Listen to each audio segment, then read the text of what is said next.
India کے شہر آگرہ میں مغل امپائر کے آرکیٹیکٹس کا ایک ایسا شاہکار موجود ہے جس کو آج پوری دنیا تاج محل کے نام سے پہچانتی ہے۔ 42 ایکڑ پر پھیلا دور سے ہی چمکتا ہوا یہ مقبرہ جہاں اپنے اندر خوبصورتی کے باغیچے سجائے ہوئے ہے، وہیں اس کے اوپر غم اور اداسی کے کئی بادل ابھی تک منڈلا رہے ہیں۔ زیم ٹی وی کی ویڈیوز میں ایک بار پھر سے خوش آمدید۔ ناظرین، لگ بھگ 400 سال پہلے بنائی جانے والی یہ خوبصورت بلڈنگ جہاں اپنے دور کی سب سے بڑی اور سب سے شاندار بلڈنگ ہوا کرتی تھی، وہیں آج اس کو دنیا کا 7واں عجوبہ بھی مانا جاتا ہے۔ اس عالیشان اسٹرکچر کو بنانے میں 20,000 مزدوروں نے دن رات خون پسینہ بہایا، اور وہ بھی 1 یا 2 سالوں تک نہیں بلکہ پورے 22 سالوں تک۔ اگر آج کے دور میں اس کی قیمت کا اندازہ لگایا جائے تو سنگ مرمر کا یہ انمول مقبرہ حیرت انگیز طور پہ $1 بلین یعنی 7,500 کروڑ روپیوں سے بھی زیادہ مہنگا ہے، کیونکہ اس بلڈنگ میں مغل آرکیٹیکٹس نے اپنے ہنر کی کئی ایسی نشانیاں چھوڑی تھیں جن کی دنیا کے ٹاپ انجینئرز بھی آج تک تعریف کرتے ہیں۔ اس بلڈنگ کو ایسے ڈیزائن کیا گیا کہ جب مین گیٹ کے پیچھے سے اس کو دیکھا جاتا ہے تو یہ کافی بڑی لگتی ہے، لیکن جیسے ہی مین گیٹ کی طرف بڑھا جاتا ہے تو آٹومیٹیکلی اس کا سائز چھوٹا ہوتا جاتا ہے۔ دماغ کو چکرا دینے والی یہ کوئی پہلی ٹرک نہیں تھی جو مغل آرکیٹیکٹس نے استعمال کی ہو۔ اس کے گرد چاروں میناروں کو بالکل سیدھا کھڑا نہیں کیا گیا، بلکہ یہ مینار باہر کی طرف تھوڑا جھکے ہوئے ہیں، کیونکہ اگر ان کو سیدھا کھڑا کیا جاتا تو دور سے دیکھنے پر یہ اندر کی طرف جھکے ہوئے لگتے، جیسا کہ ان مسجدوں میں آپ دیکھ سکتے ہیں۔ ان میناروں کو باہر کی طرف جھکانے کا ایک اور ریزن بھی تھا، اور وہ یہ تھا کہ خطرناک ارتھ کوئک کی صورت میں اگر یہ مینار گریں بھی تو یہ باہر کی طرف گر کر تاج محل پر ایک آنچ بھی نہ آنے دے۔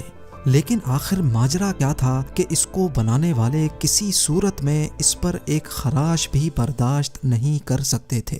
تاج محل کے وہ کون سے راز تھے جن کو 400 سال پہلے چھپانے کی کوشش کی گئی تھی، اور جب اس دور میں کنکریٹ یا اسٹیل ہی نہیں ہوا کرتا تھا تو آخر اس عالیشان مقبرے اور اس پر موجود 40 میٹر اونچے ڈوم کو کیسے بنایا گیا؟ یہ سب اور اس سے بھی زیادہ آپ جان سکیں گے آج کی اس اسپیشل ویڈیو میں۔ ناظرین، یہ معاملہ اسٹارٹ ہوا تھا سن 1607 میں، جب انڈیا اور پاکستان کے اس خطے میں مغل امپائر کا ہولڈ ہوا کرتا تھا۔ اس دن مغل شہنشاہ کا سب سے چھوٹا بیٹا شہاب الدین محمد خرم 15 سال کا ہو چکا تھا، اور اسی کی سیلیبریشن کے لیے آگرہ فورٹ میں ایک عالیشان پارٹی رکھی گئی تھی۔ خرم مغل شہنشاہ کو سب سے زیادہ عزیز تھا، اسی وجہ سے اس کے ہر جنم دن پر اس کو ہیرے جواہرات اور سونے سے تولا جاتا تھا، یعنی جتنا وزن شہزادے خرم کا ہوتا تھا اتنا ہی خزانہ اس کے نام کر دیا جاتا تھا۔ لیکن اس جنم دن پر کچھ اور بھی خاص ہونے والا تھا۔ مغل شہنشاہ نے شہزادے خرم کی شادی اپنے ایک وکیل کی بیٹی کے ساتھ کر دی جس کو ممتاز محل کے نام سے جانا جاتا ہے۔ ممتاز اور خرم کو پہلے دن ہی ایک دوسرے سے بے انتہا محبت ہو چکی تھی، اور اس وقت یہ کسی کو بھی معلوم نہیں تھا کہ اس محبت کا بول بالا ہمیشہ کے لیے رہنے والا ہے۔ اگلے 10 سالوں تک شہزادے نے کئی جنگیں لڑیں اور ان میں بھرپور کامیابی بھی حاصل کی۔ اسی وجہ سے شہنشاہ نے خوش ہو کر ان کو شاہ جہاں کے لقب سے نوازا، جس کا مطلب ہے دنیا کا بادشاہ۔ شاہ جہاں کی ٹوٹل 6 بیویاں تھیں جو آگرہ فورٹ کے حرم میں ہی رہتی تھیں۔ ان 6 میں سے شاہ جہاں سب سے زیادہ محبت ممتاز سے کرتے تھے، اور یہی وجہ تھی کہ ان کا زیادہ تر وقت ممتاز محل کے ساتھ ہی گزرتا تھا۔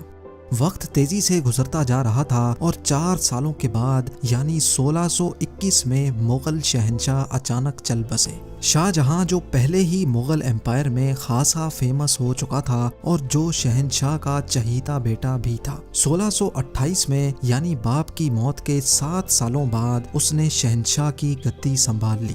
پوری مغلیہ سلطنت اپنے نئے شہنشاہ سے بے حد خوش نظر آتی تھی۔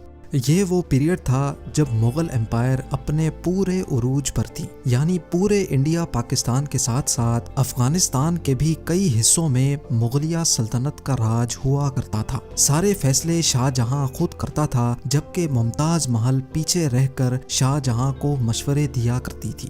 لیکن کسی کو بھی اس بات کا علم نہیں تھا کہ یہ خوشیاں عنقریب ماتم میں بدلنے والی ہیں۔ گدی سنبھالے ابھی 1 ہی سال گزرا تھا کہ ایک بار پھر سے مغل امپائر کو دشمنوں کا سامنا کرنا پڑا۔ اگلے 2 سال جنگ چلتی رہی اور شاہ جہاں کو اس جنگ میں بھی بھرپور کامیابی نصیب ہوئی، لیکن شاہ جہاں ابھی اس کامیابی کا جشن مناتے کہ ان کو ایک افسوسناک خبر سے آگاہ کیا گیا۔ ممتاز محل جو کہ شاہ جہاں کے 14ویں بچے کو جنم دے رہی تھی، اس کی حالت بگڑ گئی اور 17 جون سن 1631 کو وہ نہ چاہتے ہوئے بھی اس دنیا سے چل بسی۔ پوری مغلیہ سلطنت کا جشن دیکھتے ہی دیکھتے ماتم میں بدل گیا۔ یہ خبر جو شاہ جہاں پر آگ بن کر گری تھی، اس نے تو جیسے ان کی دنیا ہی ختم کر ڈالی۔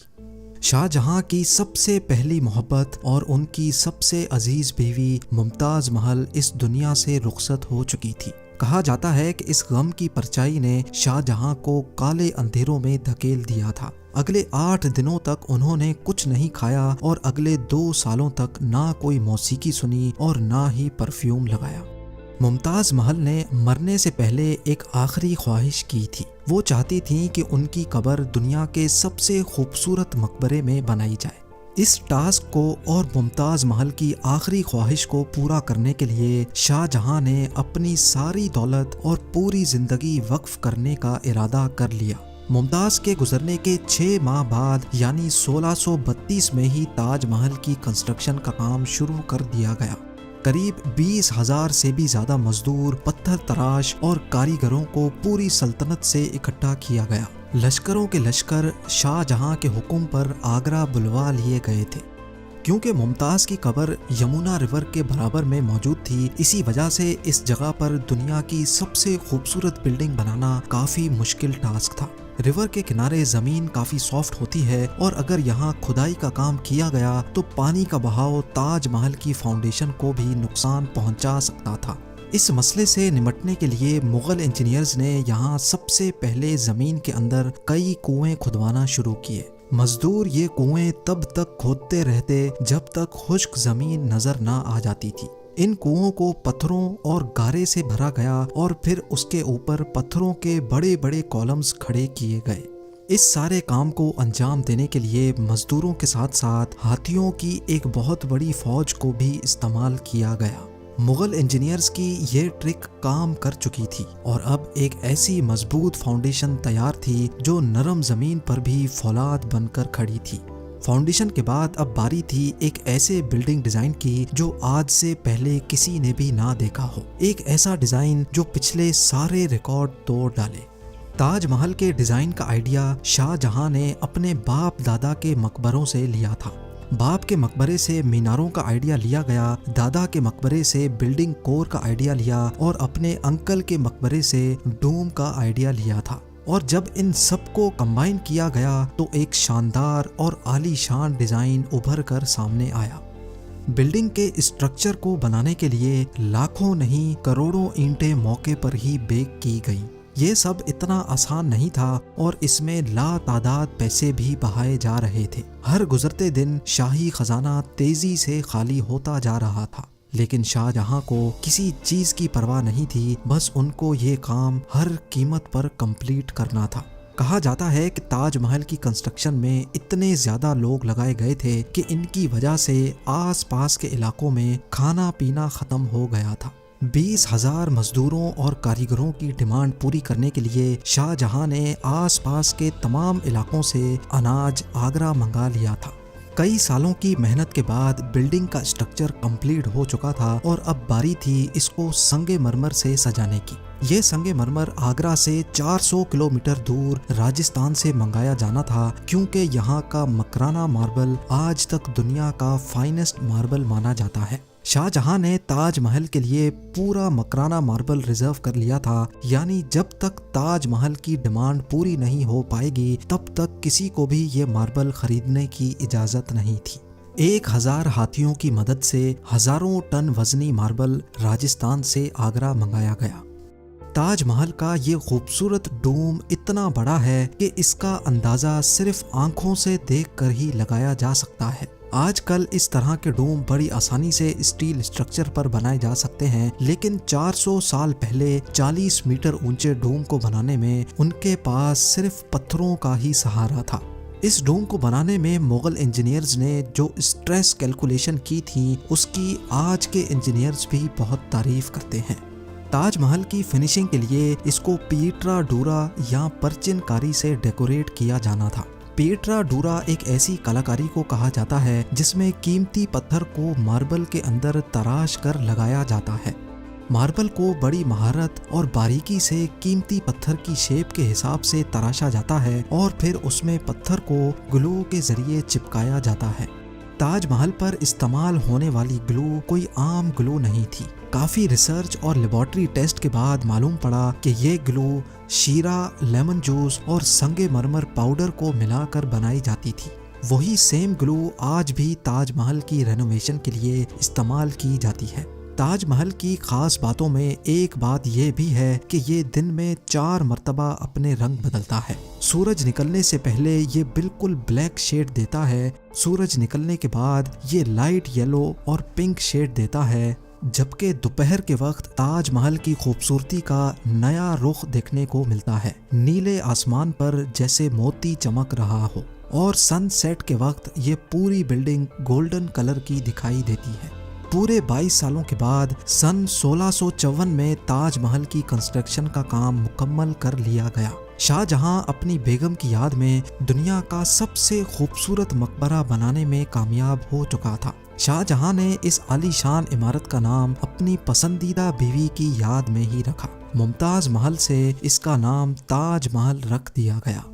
ہر سال شاہ جہاں ممتاز کی برسی پر یمونا ریور کے ذریعے تاج محل پر جایا کرتے تھے۔ یہ تاج محل کی ایسی انٹرنس تھی جس کو صرف شاہی خاندان کے لیے ہی بنایا گیا تھا۔ اس انٹرنس کی دیواروں پر دلکش نقاشی کا کام کیا گیا تھا جو شاید صرف شاہی آنکھوں کے دیکھنے کے لیے ہی کیا گیا تھا۔ شاہ جہاں کا یہ مہنگا ترین پروجیکٹ کمپلیٹ تو ہو چکا تھا، لیکن اس نے مغلیہ سلطنت کو تباہی کے کنارے پر لا کھڑا کیا۔ 4 سالوں کے بعد یعنی 1658 میں شاہ جہاں اور ممتاز کے اپنے ہی بیٹے نے شاہی تخت الٹ دیا اور خود مغل امپائر کا شہنشاہ بن گیا۔ شاہ جہاں جو پچھلے 30 سالوں سے اس تخت پر راج کر رہے تھے، اس کو قیدی بنا کر آگرہ فورٹ میں ہی بند کر دیا گیا۔ صرف ایک فیسلٹی ایسی تھی جو شاہ جہاں کو دی گئی، اور وہ یہ تھی کہ جس کمرے میں اس کو بند کیا گیا تھا اس کی کھڑکی سے وہ تاج محل کو دیکھ سکتے تھے۔ 8 سال قید میں رہنے کے بعد 74 ایئرز کی ایج میں شاہ جہاں بھی اس دنیا کو الوداع کر گئے۔ شاہ جہاں کا اب ممتاز سے دوبارہ ملنے کا وقت آ چکا تھا اور ان کو تاج محل میں ہی دفن کر دیا گیا۔ امید ہے زیم ٹی وی کی یہ ویڈیو بھی آپ لوگ بھرپور لائک اور شیئر کریں گے۔ آپ لوگوں کے پیار بھرے کامنٹس کا بے حد شکریہ۔ ملتے ہیں اگلی شاندار ویڈیو میں۔